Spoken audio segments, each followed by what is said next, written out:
Ertalab uyg'udan turmasdim. Har kuni meni Xasmat uyg'otardi. Biz Dakha universitetining Iqbol yotoqxonasida turardik. Mo'min amakining do'konida nonushta qilib, shoshib darsga qochardik. Amakivachcham Jannatning Cadillac mashinasi aniq vaqtida yetib borardi. Jannat bilan men deyarli janjallashib qolardim. Menday aqlli yigit qanday qilib Xasmatday ahmoq qo'y bilan aralashadi? Bu borada uning qancha shikoyati bor. Biz bir sinfda o'qirdik. Men, Jannat va Xasmat. Hamma uni ahmoq Xasmat deb chaqirardi. Jannatni hech qachon Xasmat bilan gaplashganini ko'rmaganman. Va bu g'ayritabiiy ham emas edi. Toza inglizcha gapiradigan zamindor qizi Jannat Gollywood aktrisasi Audrey Hepburnga o'xshardi. U Xasmatday produksiyon bo'yiga nega e'tibor berardi? Vaqt juda notinch edi. 69-xalq qo'zg'oloni boshlangan. Asadni Muhammadpurda otib tashlashdi. Uning qoniga bo'yalgan ko'ylak bilan kampus olovli edi. Mitinglar bilan to'lgan olovmon dengizi. Ammo Xasmat beparvo. Mitingu yig'inlardan juda qo'rqadi. Ota-onasining yolg'iz o'g'li Xasmat Qur'onni ushlab qasamyod qilgan, hech qanday janjalga aralashmaslikka. Bularni eshitib Jannat yana ham jahli chiqardi. Bunday qo'rqoq bilan men nega aralashaman? Yana shikoyat Jannatniki. Eshitib men kulardim. 70 ta saylov bo'ldi. G'arbiy pokistonliklar hokimiyatni bermaydi. Atrofda harakat, vulqon gumburlagan ovoz. 71ning 25 mart kechasi biz yotoqxonada uxlayotgan edik. To'satdan Xasmat qichqirib yubordi. Butun shahar yonmoqda. Shaq-shaq o'q ovozlari. Vahima kechasi tugadi yoki boshlandi. Atrofda faqat jasad-u jasad. 26 mart Chittagongdan mayor Ziyoning ovozi bilan mustaqillik e'loni keldi. Qonda inqilob mastligi. Urushga ketish kerak. Bangladeshni ozod qilish kerak. Xasmatga aytganimda u qaltirab ketdi. Yo'q, men juda qo'rqaman. Urushga keta olmayman. Bundan tashqari onamning buyrug'i. Shu birinchi marta unga nisbatan jahlim chiqdi. Jannat to'g'ri aytayotgan shekilli.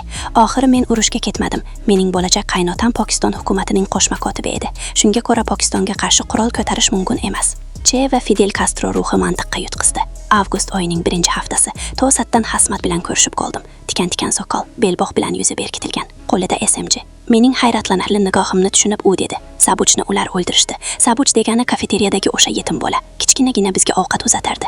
Men hayratda qoldim. Ahmoq Xasmat, ismining o'zi masxara. U urush qiladimi? Jannatga aytganimda labini burishtirdi u. Oktyabr oxirlarida Dakhaning ahvoli borgan sari yomonlashmoqda. Tez partizan hujumlaridan sarosimada bosqinchi qo'shin. To'satdan bir kun belbog' bilan yuzi berkitilgan Xasmat paydo bo'ldi. Chehrasi taniqlisi yo'q. Nima do'stim? Aktrisa qanday? Xo'sh do'stim. Cho'nqon qopilda qanday urdik o'shalarni? Xasmatning gapidan osmondan yerga tushdim. Sen o'sha guruhda eding. Sen. Qani sendan o'rgandim-ku. Hit and runni. Xasmatning gapidan qonim qaynadi. Mening do'stim, mening xonadoshim. Bizning ahmoq Xasmat. Jannatga eshittirdim. Xasmat haqida, haqiqiy James Bond haqida. Bu birinchi marta u hech qanday nomaqbul izoh bermadi. Xasmatdan so'nggi xabar oldim. Mening qaynotam tomonidan bosqinchilar qo'lida asir. Yuzlab azob uqubatlarga qaramay og'iz ochmagan do'stim Xasmat. Ahmoq Xasmat, haqiqiy qahramon. Urush tugadi. Vaqt zinapoyasida juda band edim men o'shanda.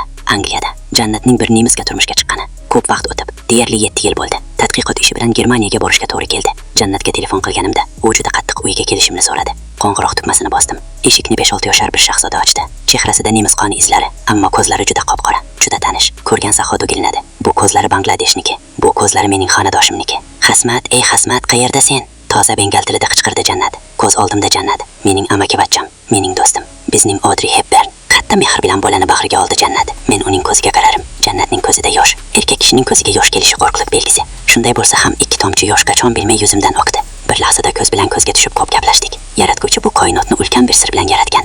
Ammo har kuni, har daqiqada dunyoning qayeridir. Kimdir koinotning qandaydir sirini kashf qilmoqda. Ammo yaratilishining avvalidan boshlangan bu sir, ayol qalbining siri, hech qachon ochilmagan. Balki ayol qalbi ochilmas emas, buzilmasdir.